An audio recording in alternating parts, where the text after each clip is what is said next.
로마서 3장 19절 이하에 있는 말씀을 가지고 공부를 하겠습니다.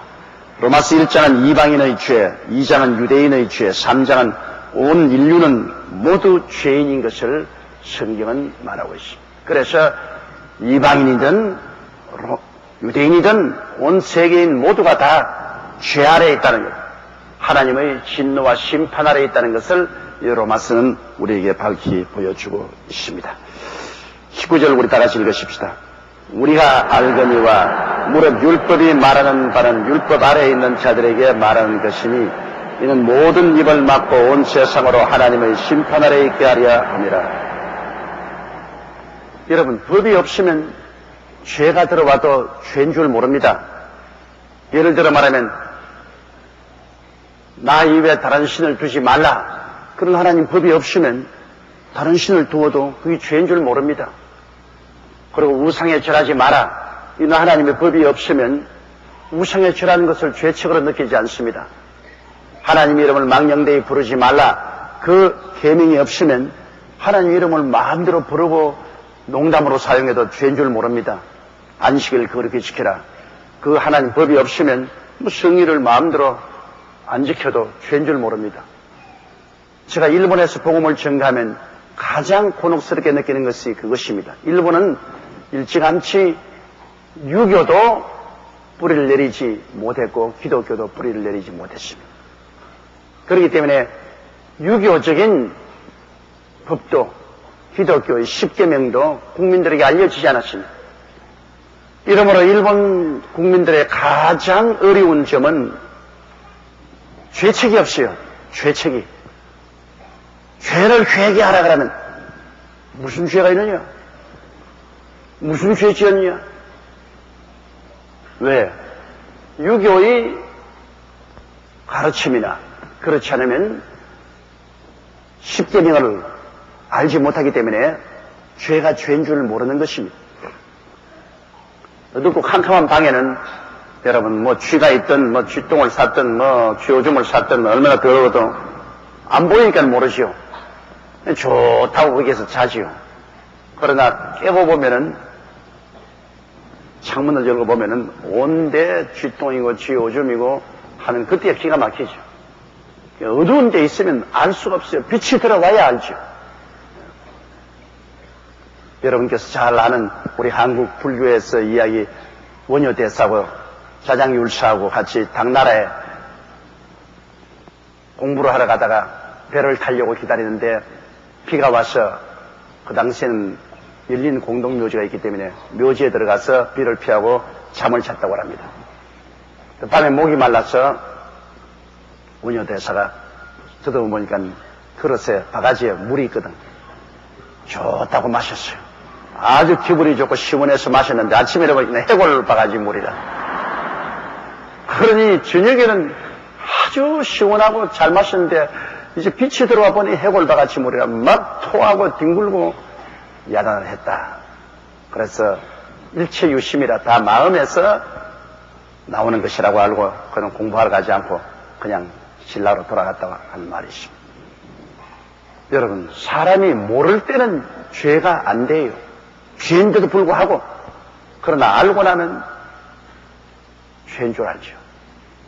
그런데 이제 율법이 들어와서 우리를 밝혀놓으면 여러분 죄 아닌 게 하나도 없어요. 모든 것이 전부 죄입니다. 이래 봐도 죄고 저래 봐도 죄고 죄에 안 걸릴 사람은 없어요. 10계명 하나만 하더라도 여러분 우리가 다 죄에 걸렸지 않습니까? 예수 믿기 전에 전부 우리 우상숭배했지 않습니까? 다른 신을 섬기고 우상숭배하고 하나님 막내에 부르고 하나님 성의를 안 지켰으니까 다 죄 지었죠. 내 부모를 공경하라. 이것도 여러분 얼마나 공경해야 완전한 공경인지 모르지 않아요. 그러니 그것도 늘 죄책입니다. 부모를 모시고 있는 사람은 잘하려고 하면서도 늘 마음의 죄책인 것이 내가 정말로 잘했는가 하는 그런 죄책이 늘 있잖아요. 부모를 공경. 살인하지 마라. 그건 도끼 들고 사람 안 죽였지만은 사실 말이지 우리 죽이고 싶은 사람 많이 있거든. 마음으로 그냥 미워서 못 견딘 사람이 있어요. 그러니까 뭐 마음으로 살인한 사람 누가 있어요? 가늠하지 마라. 여성들은 몰라도 남성들은 마음으로 가늠하는 남자들 손들어라 하면 한 사람은 없을 거예요. 내가 미국 카더 대통령을 존경하는 것은 카더 대통령이 옛날에 대통령 선거 나왔을 때 플레이보이 기자가 물었습니다. 당신 가늠한 적이 있느냐? 그분 아주 좋은 신자이기 때문에 나는 실제로 가늠한 죄는 없지만 마음으로는 많이 가늠했다고 그랬어요. 아주 내가 감동을 했어요. 그 솔직한 사람입니다. 오늘 남자들 치고 너 마음으로도 한 번도 가늠 안 했느냐 하면 안 했다 하면 그거는 거짓말 죄를 하나 더 보태는 겁니다. 왜냐? 남자들은 체질적으로 가늠하게 돼 있어요, 마음으로. 여자들은 그렇지 않지만 남자들은 굉장히 적극적이기 때문에 그러므로 아름다운 여인을 보면은 마음속에 이상한 생각이 들어오는 겁니다.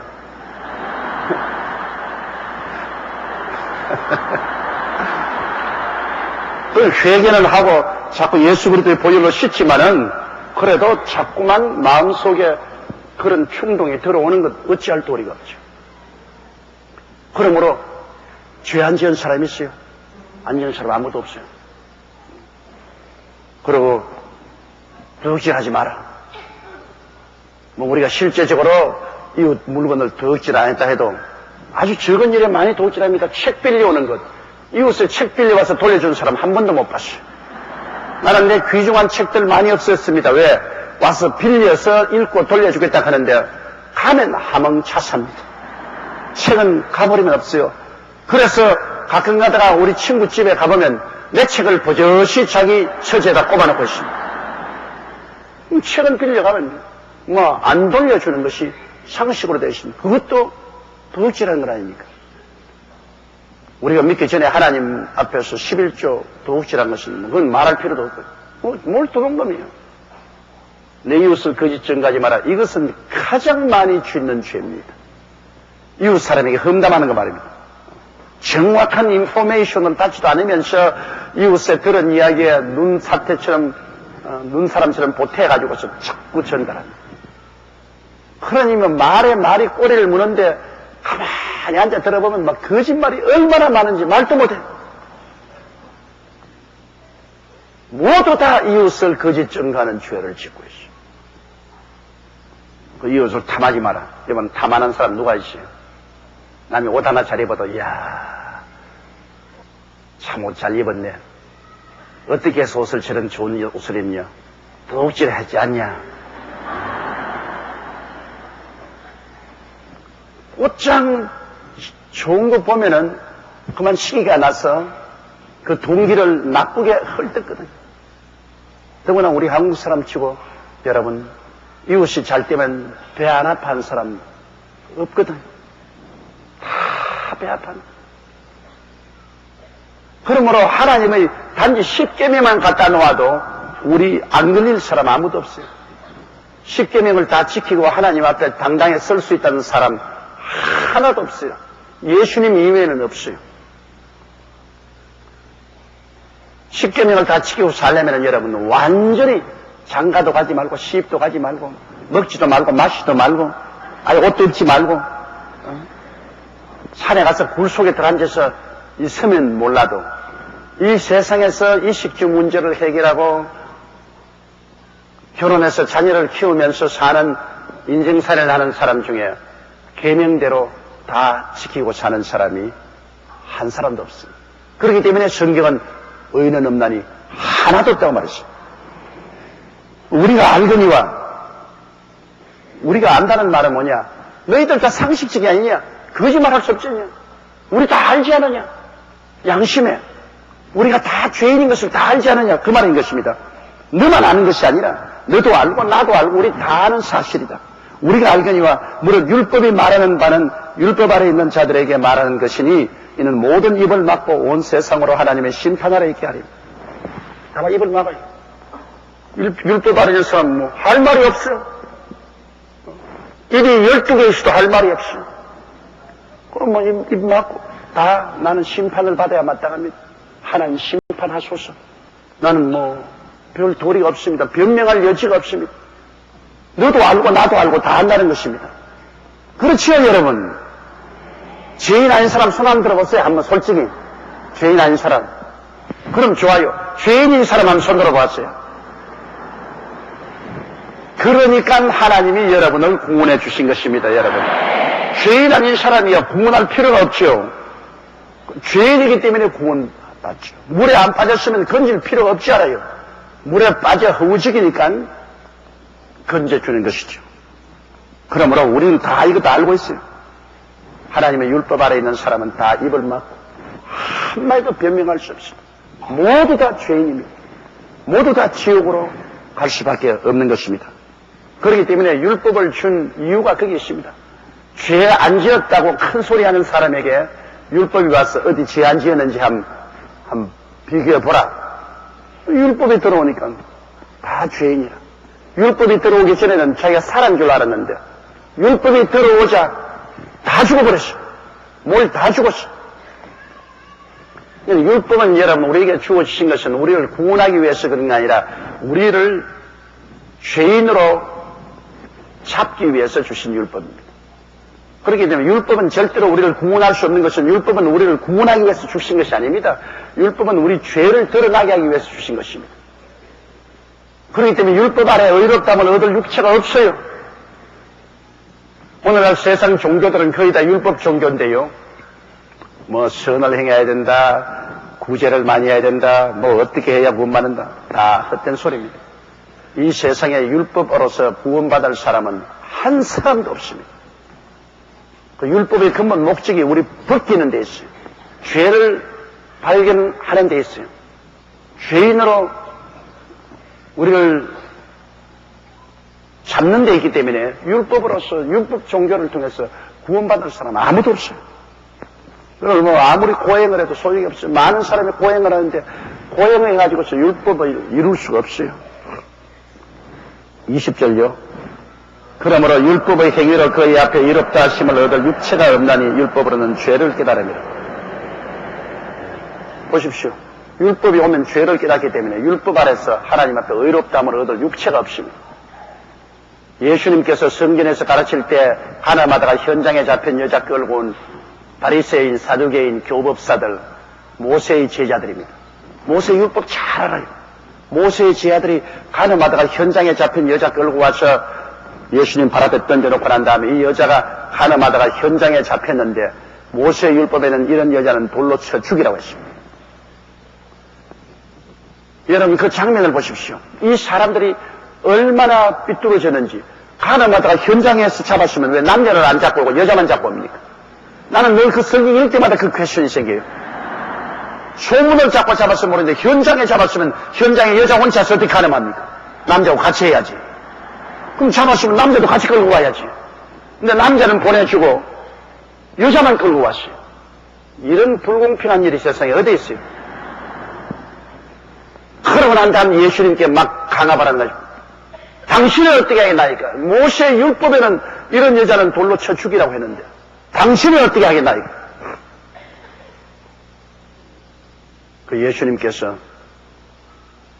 허리를 굽혀서 손가락으로 글을 썼죠. 무슨 글을 쓴지 우리 대반이 알아요. 왜? 하나님의 율법 앞에 의롭다함을 얻을 육체가 없으니까 그거 다 그 사람 육체 가진 사람 아닙니까? 주님께서 틀림없이 율법을 기록했어요. 손가락으로 주님께서 율법을 기록했어요. 그 사람들이 그걸 보고 그 얘기 양양해서 예수님도 모세의 율법을 그대로 다 기록했으니까 이 여자는 돌로 쳐 죽여야 한다. 당신 어떻게 해야 대답하세요. 대답하세요. 예수님이 일어나셔서 큰 사람부터 작은 사람까지 눈을 맞추어서 보시고 난 다음에 당신네들 중에 죄 없는 자가 이 여자를 먼저 돌로 쳐라. 그러고 난 다음 또 엎드려서 손가락으로 적는데 율법에 입각해서 그들 큰 사람 작은 사람까지 지은 죄를 예수님이 다 기록한단 말입니다. 목골이 송연합니다. 간이 떨립니다. 왜? 자기는 이 여자 돌로 치려고 하는데 자기들 비밀로 지은 죄를 예수님이 다 손가락으로 써내고 있으니까 예수님 어깨 너머로 서는 거 보고, 아이고, 나보고 서네. 아이고, 달아나자. 그 다음 사람 보고, 아이고, 또, 아이고, 달아나자. 예수님이 손가락으로 써내려가는데, 그 어깨 너머로 본 사람마다 다 달아나버려요. 그 성경에 보십시오. 한 사람도 없습니다. 한 사람이라도 죄 안 지은 사람이 있으면 남아있을 것인데, 한 사람도 다 달아나버렸어요. 하나님 앞에서 죄인 아닌 사람 누가 있습니까? 하나님 앞에서 죄가 안 드러날 사람이 누가 있어요? 대낮같이 드러나는데 다 달아나버렸어요. 그 예수님께서 이 여자를 보고, 여자여 고개를 들라. 너를 정죄하는 자가 있느냐? 벌벌 떨면서 주위를 돌아보니까 아무도 없거든. 그러니까 없나이다. 예수님께서 보시고, 나도 너를 정죄하지 아니하느니 돌아가서 다시 죄 짓지 마라. 왜 예수님이 정죄 안 했습니까? 주님이 정죄를 하면은 살아남을 사람이 한 사람도 없습니다, 여러분. 모두 다 죄인인데요. 주님이 정죄하면 누가 살아나요? 그렇기 때문에 주님은 정죄하러 온 것이 아니라 구원하러 오신 것입니다. 그렇기 때문에 정죄 안 하셨어요. 나도 너를 정죄하지 않는다. 그러므로 그를 정죄하던 바리새인인, 사두개인, 교법사, 모세의 제자들을 또 다 정죄 못하고 달아났는데 예수님이 정죄 안 하시고 돌려보내. 다신 죄 짓지 마. 참 하나님의 그 은혜를 생각하면 기가 막힙니다.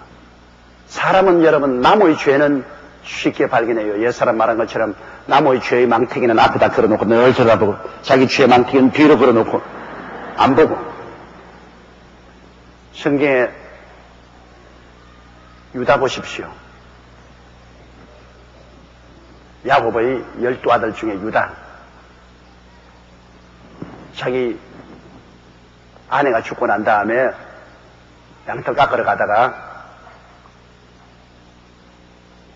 자기 며느리가